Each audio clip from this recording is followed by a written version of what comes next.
Hola gente, pasamos ahora al próximo, que sería el keynote, que va a hablar acerca de ciberseguridad y derechos humanos en la era algorítmica. ¿En qué está pautado eso? ¿Y quiénes son las personas que invitamos? Básicamente vamos a hablar que tenemos un escenario marcado por una creciente automatización de decisiones y el avance de tecnologías de vigilancia en derechos humanos enfrentan nuevos y complejos desafíos. Aquí se propone una reflexión acerca de la ciberseguridad como una dimensión esencial para protección de los grupos en situación de especial vulnerabilidad, analizando las tensiones entre privacidad, vigilancia, libertad de expresión en tiempos de gobernanza algorítmica. Así que tenemos como algunas personas invitadas. Me gustaría saber si están como, algunas van a estar virtuales y tenemos una persona invitada aquí presencial. Um, y estaré yo moderando presencialmente también. Tenemos Carla Terjada, que está aquí en nuestra transmisión. Carla es de Conexión, gestora de proyecto y comunicadora, estratega, con más de 7 años de experiencia en derechos humanos, participación juvenil y prevención de las violencias basadas en género. Ha liderado iniciativas en más de 11 países de América Latina y Asia, impulsando campañas, metodologías colaborativas y espacios de incidencia que fortalecen el liderazgo juvenil, promueven sociedades más justas, inclusivas y libres de violencia.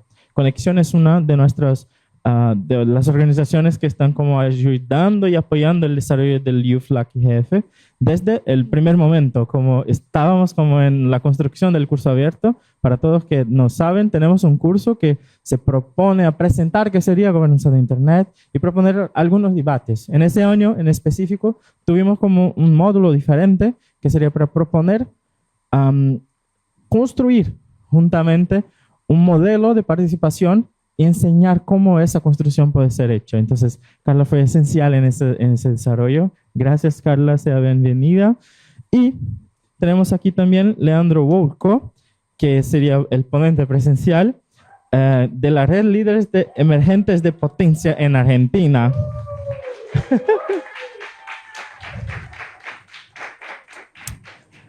Leandro es licenciado en ciencia política por UNL, doctorando en estudios sociales también por UNL, becario doctoral de CONICET. Ay, que me encanta. Ay, ya venga. Becario doctoral CONICET, investiga los cursos entre activismos de diversidad sexual, Estado y espacio urbano a partir de la movilización política LGBT en el interior del país. Es activista LGBT y referente de la Mesa del Orgullo de Santa Fe, además de ser columnista político en TF Santa Fe.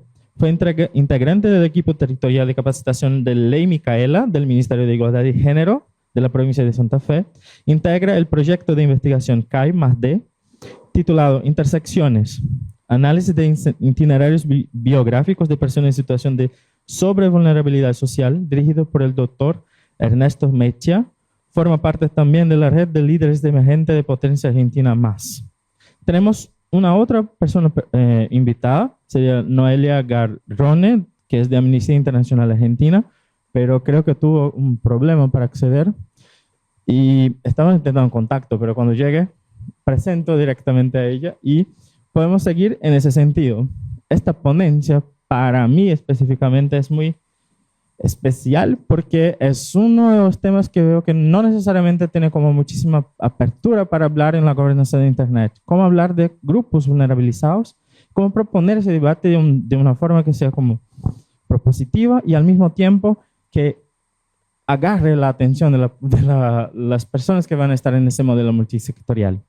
De esa forma, me gustaría proponer que Leo pudiera como presentar por fin y pasar la palabra a Carla para que pueda como presentar un poquito el contexto de las preguntas. Y si quiere, Carla, puede como presentarse de una forma un poco más personal y después pasamos como en un diálogo para que pueda como hacerte la pregunta y tener esa contesta. ¿Qué te parece? Súper, gracias. Hola a todas, todos y todos que estén allá. Un gusto saludarles desde Bolivia, desde La Paz. Soy Carla, soy comunicadora, activista para la prevención de violencias basadas en género, con experiencia sobre todo en la prevención de explotación sexual de niñas, niños y adolescentes. Hoy les vamos a contar un poco de los modelos que nosotros implementamos desde Conexión a partir de la participación juvenil y el activismo. Y estoy muy emocionada de estar acá. Con Arnaldo hemos estado conversando desde hace 2 años ya sobre el foro, así que poder por fin estar acá es muy emocionante. Estoy también muy emocionada de escuchar a Leandro con toda esa introducción, así que creo que va a ser una conversación súper interesante desde las miradas que vamos a compartir, ¿no? Así que un gusto para todos. Ok. Leo quiere como dar una palabra de bienvenida también. Bueno, me llamo Leandro Wolkovich, me dicen Lele. Bueno, ya estuve participando de este evento desde ayer, temprano. Bueno, en primer lugar, gracias por la invitación.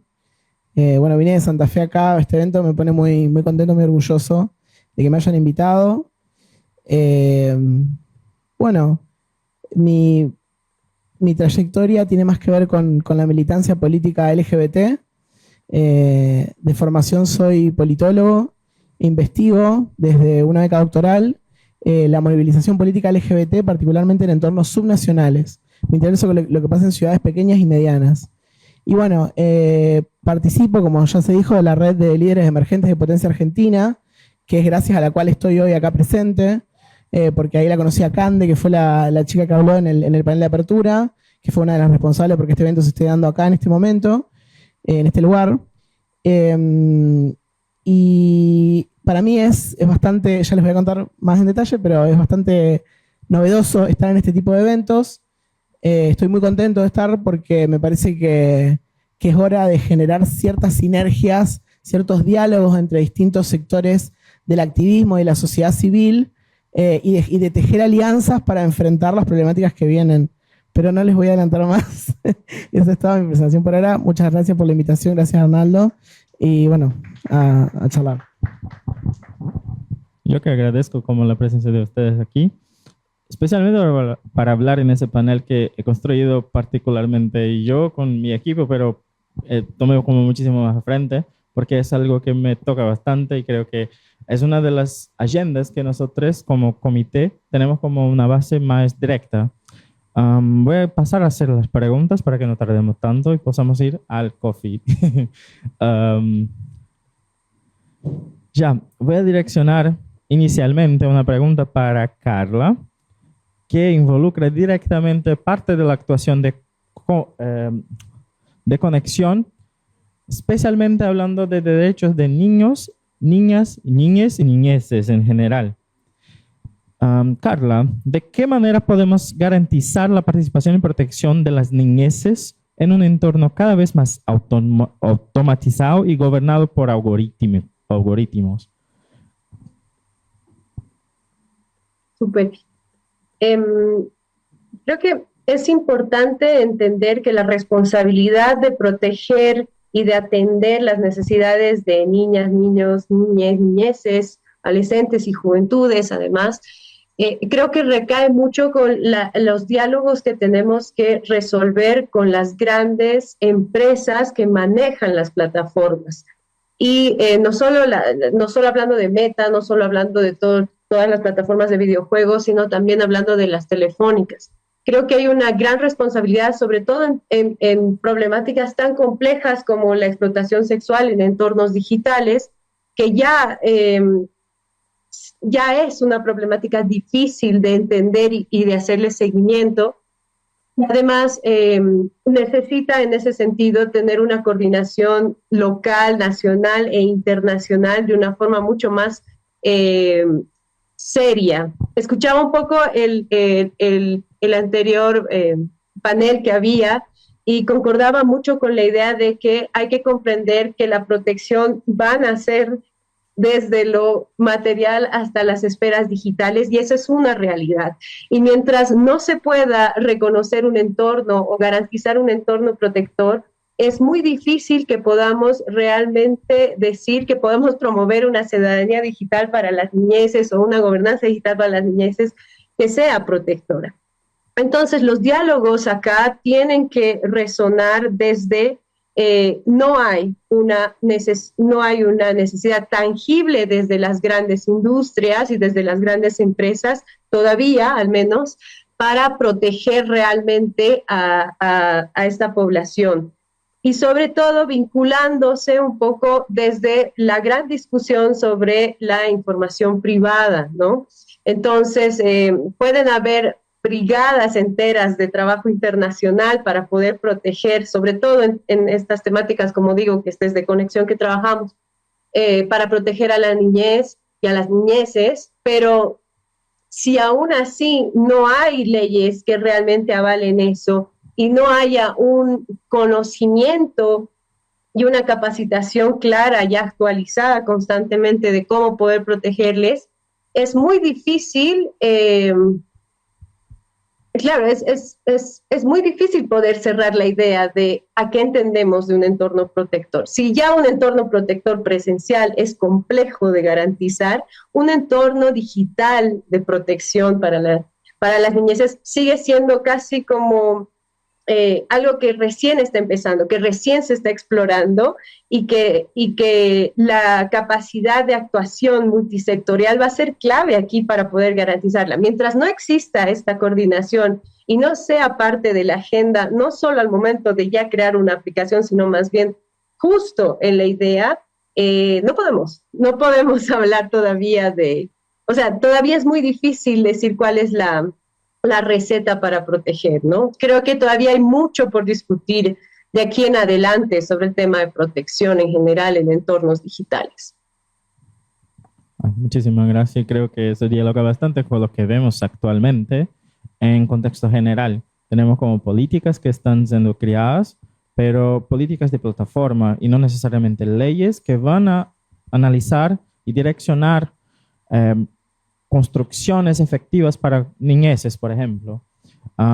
Tengo una amiga en Brasil que investiga específicamente el contexto de productores de contenido de danza en su contexto de breca funk, que es un ritmo brasileño del noreste. Y mirando a eso, Nirvana, beijinho, tanto Nirvana, que es la persona que estoy referenciando, como Rodrigo, son personas que están investigando eso. Y las plataformas no necesariamente tienen como ejes que garanticen la protección de esos grupos. Son personas que están vulnerabilizadas, que necesitan de una atención específica y no tienen necesariamente un hallazgo que va en el sentido de debemos proteger ese grupo. Y pasa muchísimas cosas, exactamente porque no es algo legislado. En Brasil actualmente tenemos como un contexto un poquito diferente porque tenemos una ley en ese sentido que tiene una aplicación y una ley muy nueva que fue de ese año que se llama ECA Digital. Actualmente todavía está como en procesos de aplicación y trámite. Creo que ya pasó por el trámite, pero tiene un tempito para que pueda como tener una validad en nuestra legislatura nacional. Pero ya está como aplicada y vino después de una denuncia muy amplia acerca de violaciones de derechos humanos contra niñas en Brasil. Entonces, es un punto. Y haciendo conexión con ese tema, vengo para Leo en el contexto de presentar una pregunta que dialoga bastante con lo que tengo yo de investigación también, que en realidad que tengo yo de investigación porque lo otro no tanto. ¿Cómo pueden los marcos de ciberseguridad incorporar una perspectiva de derechos humanos que proteja, que protege efectivamente a defensores y comunidades vulnerabilizadas frente a la vigilancia digital? Y te presento. Esa pregunta vino en un contexto muy próximo de mi tesis de disertación, que estoy investigando cómo redes y los contextos de redes pueden ser utilizados contra comunidades, y en específico la comunidad LGBTQ+, la población LGBTQ+, en contextos de violencia. Y eso como dialoga directamente, porque estamos siendo monitoreados en diversos lugares sin saber que estamos. ¿Dónde estos datos van? Entonces, propongo esa reflexión muy difícil para ti en este momento y paso la palabra. Bueno, gracias.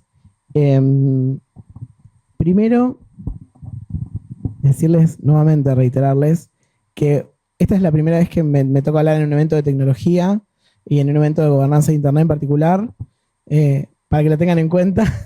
Pero bueno, hace poquito que estoy metiéndome en este mundo de la tecnología y esto sobre todo gracias a dos factores.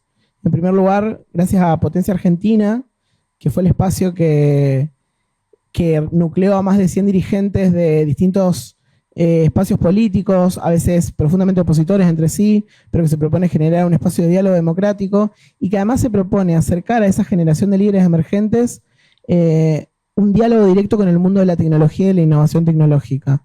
Porque es imprescindible que desde el liderazgo se reflexione, del liderazgo político y social se reflexione sobre estas cuestiones. Así que, bueno, por eso es que, por un lado, me estoy vinculando con este tipo de espacios.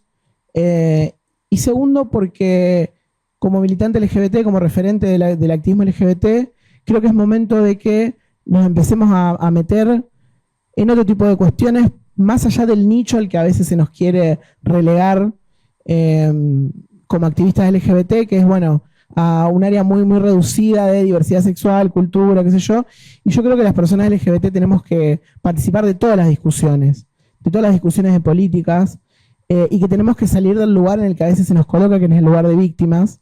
Yo creo que no somos víctimas, sino que somos líderes de un cambio cultural, de un cambio social, que produjo y observó una disminución en la discriminación que permitió que hoy en día habitemos el espacio público, pero a veces bajo una lógica que desde el feminismo se describe muy bien como segregación horizontal. Se nos permite estar en algunos temas y no en otros, y la segregación vertical, que se nos permite estar en los espacios, pero no en roles de liderazgo. Y bueno, y así podemos seguir enunciando cuestiones que son propias de una reciente inclusión en el debate público y en espacios de referencialidad. Bien, por eso me parece que está buenísimo que en este lugar, alguna sorpresa que me encontré es a muchísimas personas LGBT. Bueno, les pido un aplauso a las personas LGBT de este espacio, porque la verdad son un montón. Y bueno, pintan un panorama que tiene mucho que ver con cosas que yo estaba buscando, que es, bueno, lugares donde nos podemos insertar. Y me pregunto qué afinidad existe entre Internet y las personas LGBT. En sociología, bueno, yo soy politólogo, pero bueno, le robo un poco a la sociología, diríamos que hay una afinidad lectiva entre personas LGBT e Internet. El anonimato nos permitió durante mucho tiempo un espacio de libertad que la sociedad extradigital no nos permitía, no solo para encontrarnos para intercambiar placer o para producir comunidad, sino también para organizarnos políticamente. Es un espacio que aprovechamos mucho, entonces me parece de lo más coherente que estemos participando en este espacio. Y bueno, y me parece que es una buena forma para empezar a hablar de temas de la política en general, temas de la política en mayúscula, y no solamente de la política LGBT a la que nos quieren empujar. Pero bueno, ¿en qué contexto estamos hablando de la pregunta? Volviendo a la pregunta, ¿no? Estamos en un contexto de crecimiento de los discursos de odio, que es algo que ya se sabe, que viene desde hace muchos años, que viene como una reacción ante el avance de derechos y el avance de igualdad, de la igualdad real. Y bueno, y además tenemos un contexto en el que atendemos al crecimiento de las posibilidades de la vigilancia. Estamos en un momento en el que tanto los estados como las corporaciones ejercen prácticas de vigilancia constante sobre nuestros datos, sobre nosotros, sobre nosotras. Y además observamos un crecimiento del autoritarismo político. Hay un refuerzo de variantes autoritarias en los estados. Y bueno, y ni hablar de si proyectamos un futuro de acá a 10 o 20 años, que es algo que tenemos que empezar a hacer, si es que no lo hacemos ya, el horizonte político del tecnofeudalismo, donde la política cada vez más aparece fuertemente influenciada por un número cada vez más reducido de actores que tienen una pata importante en el mundo de la tecnología, en el mundo de las finanzas. Así que frente a ese contexto nos tenemos que empezar a preguntar por la ciberseguridad y por nuestra propia seguridad en los espacios virtuales que fueron nuestro refugio, pero que hoy en día pueden ser un lugar de dificultad. Porque, por ejemplo, para hablar de otro caso, de otra lucha por la libertad y por los derechos humanos, como es el activismo canábico, el mismo registro que se usaba para otorgarle derechos a los cultivadores medicinales, en Argentina se usó por parte del Ministerio de Seguridad para perseguir a usuarios de cannabis medicinal cuando se venció la legislación que era el registro de profesionales de cannabis y el registro de usuarios de cannabis medicinal, con lo cual tenemos que prestar especial atención a aspectos que tienen que ver con quién accede a nuestros datos y qué hace con ellos. Y me parece que es imposible que nos preguntemos por ese asunto sin preguntarnos quién es dueño de Internet hoy en día y quién es dueño de los servidores por donde están almacenados nuestros datos o de las aplicaciones que usamos para conectarnos entre nosotros o que usamos, por ejemplo, para administrar nuestro dinero. Hoy en día, el 99% de la gente en Argentina usa Mercado Pago, que es, el dueño es un multimillonario que tiene fuertes vínculos con el gobierno de Javier Milei, que, bueno, se caracteriza por tener una postura en contra de los derechos de las personas LGBT. Entonces, ¿qué hacemos con esa información? ¿Qué alternativas nos generamos? Necesitamos tener canales autónomos para comunicarnos entre nosotros y también para administrar nuestro dinero. Porque ¿qué es lo primero que hacen los dictadores cuando quieren llevar adelante persecución política sobre sus opositores? Lo primero que se les hace hoy en día es congelarle las cuentas. Entonces necesitamos tener un acceso autónomo a nuestro dinero. Me parece que una tecnología que ha demostrado caminar en el sentido en que necesitamos es Bitcoin, que es una herramienta que hoy permite, que es resistente a la censura, que le permite a las personas hacerse cargo autónomamente de sus ingresos, aún en situaciones de persecución política o en situaciones de migración, por ejemplo, migración forzosa. Entonces son cosas que las personas LGBT tenemos que empezar a mirar con mayor atención si queremos hacer algo para detener los intentos que tengan de quedarse con nuestros derechos. Perdón, disculpa, me estoy quedando sin voz.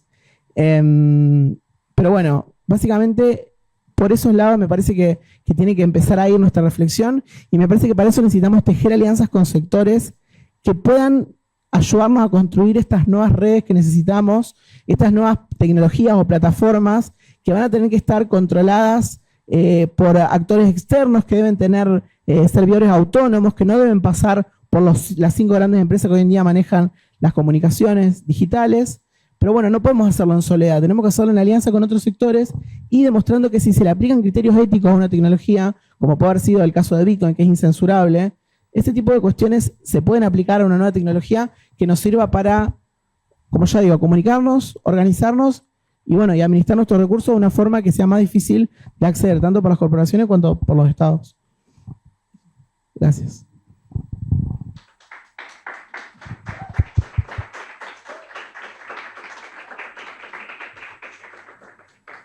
Vale. Un poquito diferente de los otros. La idea es que tengamos un poco más de interacción con el público. Veo demasiado. Así que dejamos como que propongan algunas preguntas, tanto para Carla como para Leo, como para mí, si quieren. Y hagamos de ese momento algo un poco más interactivo. Estamos hablando de todo tipo de situación especial que atinge y que no necesariamente se ha cubierto por lo que sabemos de Internet hoy. Entonces, tenemos aquí ejemplos muy específicos de grupos que son extremadamente marginados en la comunidad. Pero como vimos en el empiezo del día, hay otros grupos. Y esos grupos también necesitan de herramientas que sean de seguridad, pero necesitan tener significatividad en su conexión. No solamente acceder a la línea, pero también saber cómo acceder, por qué acceder y qué está allí. Como comprender las etapas y hacer que eso todo sea significativo. Entonces, paso la palabra al público para que si tienen preguntas, pueden poner aquí. Intentaremos hacerla. Mylene, espero que tenga preguntas.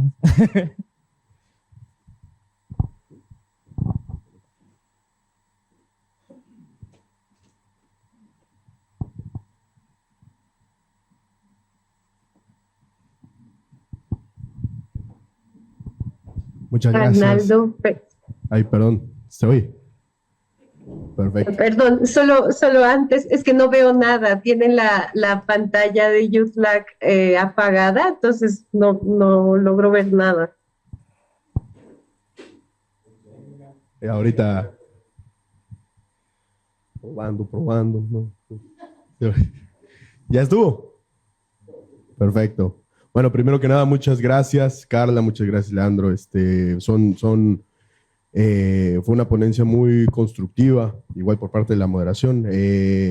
Hablar de pueblos vulnerables, pues es algo que se ha estado, yo creo que a lo largo del evento, se ha estado manejando desde diferentes perspectivas, ¿no? Hemos visto perspectivas indígenas, perspectivas LGBT, perspectivas antipatriarcales, que son muy valiosas. La pregunta en concreto sería si ustedes considerarían, por ejemplo, que el problema de la desigualdad que sofoca a Latinoamérica desde su historia, ¿no? Es el punto toral a solucionar, ¿no? Porque pudiera ser que los temas de desigualdad en gobernanza Internet son producto de una cuestión cultural histórica que se ha ido cargando desde antes, ¿no? En otros eventos hemos tenido oportunidad de escuchar que, por ejemplo, otros países hegemónicos, ¿no? Piensan que Latinoamérica no debería estar regulando algo que no produce y que no conoce, lo cual lo pone en total estado de vulnerabilidad. Es una opinión que yo no comparto. Me gustaría saber si ustedes piensan que para proteger los derechos de poblaciones vulnerables se necesitan tomar acciones proactivas, fuertes y en ese sentido contra atacantes, bueno, sin usar lenguaje de violencia, pero que de alguna u otra forma le den una fuerza real con dientes a las minorías que están protegiendo. Gracias. Gracias. ¿Qué te parecen? ¿Dejamos como un bloque o quieren contestar desde ya?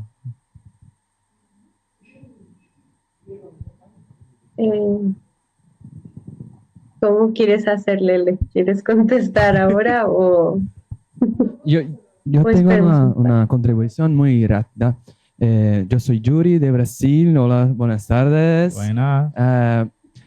Estuve en un evento en Brasil algunas semanas atrás. Me he hecho una oficina con unas personas para que pensamos, construimos colaborativamente como que viendo nuestra comunidad, nuestros conocimientos, o que nos tenemos de soporte, de reporte, ¿qué podemos hacer para juntos construir una comunidad más fuerte en la Internet? A partir de nuestros conocimientos tradicionales, de diálogos, y entonces quería pasar para los participantes que piensan sobre eso, cómo que nos podemos conformar lo que ya tenemos, la bagaje, que ya tenemos los conocimientos que ya tenemos para construir contranarrativas o construir otros caminos para nuestros grupos más vulnerables en Internet. Gracias. Ahora pasamos a tener dos. Creo que queda mejor un poquito. Entonces, ¿qué piensan? Como, ¿quién empieza? ¿Quiere empezar? Leo. Carla, ¿quieres empezar?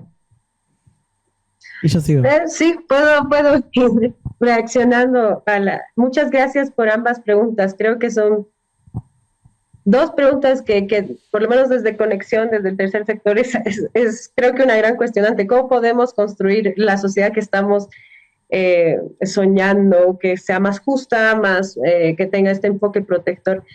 Creo que es importante reconocer que el entorno digital es un entorno real y es un entorno en el que pasan cosas que nos afectan en lo presencial. Entonces ahí, con el tema de la desigualdad, es importante entender que hay que posicionar en agenda las temáticas, ¿no? Y mientras no sea parte de la agenda de los estados y mientras nosotros como colectivos, como colectivas, como tercer sector, como ONGs, no tengamos no sigamos invirtiendo en seguir posicionando estas temáticas en nuestros estados, pero también a nivel internacional, creo que nos vamos a seguir chocando con la idea de que no es una prioridad, ¿no? Cuando Conexión trabaja sobre temas de prevención de explotación sexual, por ejemplo, estamos hablando de más o menos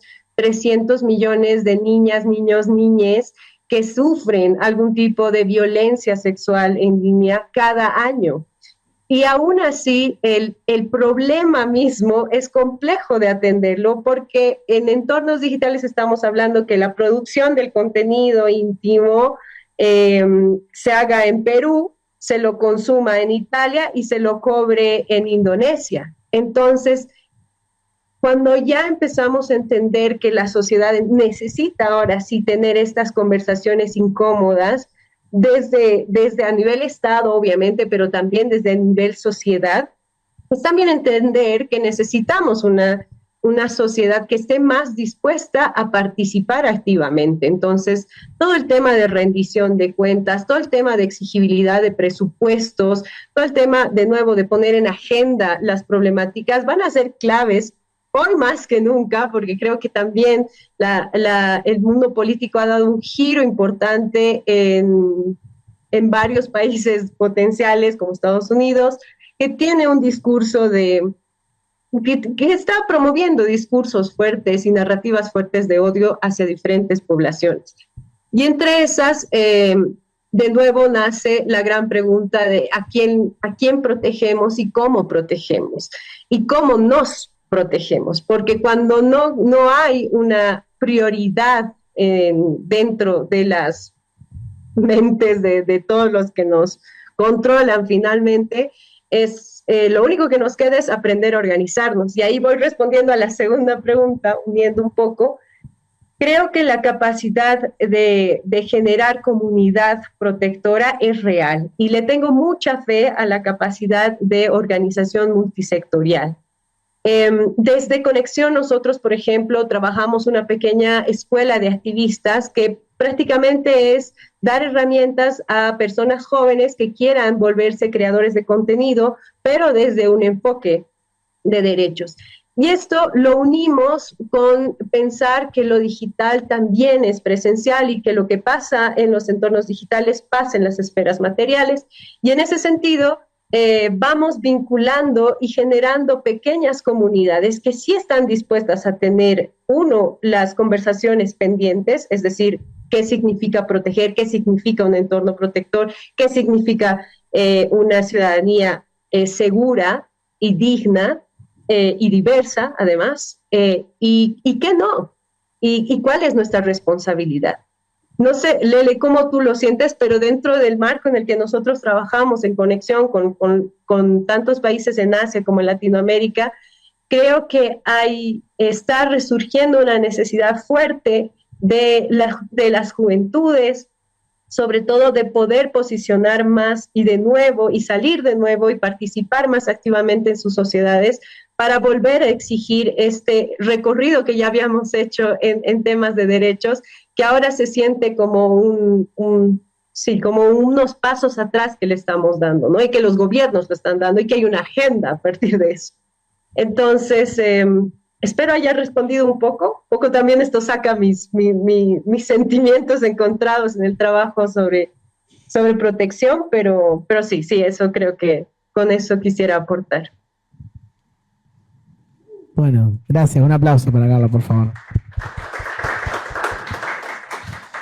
Yo pensaba recién, te escuchaba y pensaba como algo que creo que nos pasó por lo menos a los activismos LGBT, que es que depositamos demasiado en manos del Estado. O nos recostamos demasiado en la tranquilidad de que había ciertas cosas que las iba a garantizar el Estado. Y cuando el Estado, o mejor dicho, bueno, los actores políticos, el gobierno, que se hace cargo de la dirección del Estado de un momento para el otro, deshizo, así de un plumazo, cosas que nos parecía que eran imposibles de volver atrás, qué sé yo, pienso desde el aborto en Estados Unidos hasta las políticas contra la violencia de género en Argentina, que habían movilizado millones de mujeres en 2015, desaparecieron de un plumazo. Entonces, me parece que estamos en un momento efectivamente en que tenemos que volver no sé si a reclamar al Estado lo mismo, sino, o además de eso, a fortalecer las herramientas que teníamos para resolver los problemas de forma comunitaria. Y pienso en el caso del activismo feminista, las redes que informaban a las mujeres sobre cómo realizar una interrupción voluntaria del embarazo con pastillas, y que bueno, que se creyó que cuando se legalizara esta práctica que pasó en el año 2020 en Argentina, iba a dejar de ser necesario estas redes porque ahora se podía acceder al Estado. Bueno, no. Se siguieron sosteniendo esas redes porque hay personas que por múltiples razones no pueden pasar por lo público, y me parece que este tipo de cuestiones las deberíamos pensar las organizaciones, y desde desde esta filosofía de, bueno, necesitamos fortalecer los espacios autónomos, desde esa filosofía, por así decirlo, fortalecer los vínculos con otras organizaciones, y bueno, de parte, o sea, como organización LGBT, ¿qué les puedo decir a actores y actrices del mundo digital? Que se traten de vincularse directamente con estos grupos marginalizados, teniendo puentes, por lo menos con los espacios activistas, que son como una instancia que, bueno, que no es perfecta, por supuesto, pero que es una puerta de entrada a llegar a una comunidad vulnerable. Me parece que eso es imprescindible, que se está haciendo, que hay una sinergia, que no es algo que se está completamente ajeno, pero que debería fortalecerse con propósitos claros, con objetivos claros, con énfasis en dónde se van a conseguir los recursos, pero me parece que hay que empezar a generar instancias autónomas y bueno, y que sea incremental, porque no se va a poder hacer todo de un día para el otro, pero empezar por algún lado y empezar con objetivos, digamos, alcanzables, ir cumplimentándolo y bueno, seguir avanzando en ese sentido. Eso.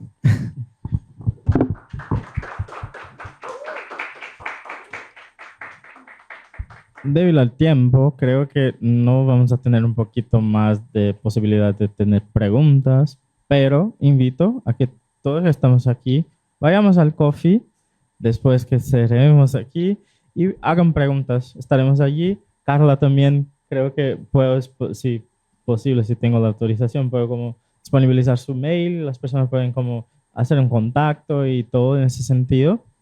Y pasamos al cierre de ese panel, en realidad de ese keynote, con un mensaje muy específico, y el intento inicial fuera que tuviéramos como una charla un poco más ligera y light, que no fuera como algo tan pesado, sin traer como casos específicos para decir eso ha pasado, sino como proponer una reflexión acerca de qué es el tema y cómo podemos manejar ese discurso. Y la idea sería exactamente comprender eso a partir de lo que ven, no necesariamente lo que ha pasado. Así que agradezco muchísimo la presencia de ambos, que fue como muchísimo enriquecedor para ese espacio. Espero que en los próximos años tengamos como muchísimo más paneles y intervenciones y dinámicas que aborden ese eje de grupos que son y necesitan de protección especial, no necesariamente por un requisito específico, pero por la sociedad que marginaliza. Y así pasamos al cierre. Gracias a todos que están aquí y vamos al coffee, porfa. Volvemos en 10 minutos y sin retrasos, porfa, para que cerremos como bien, ¿vale?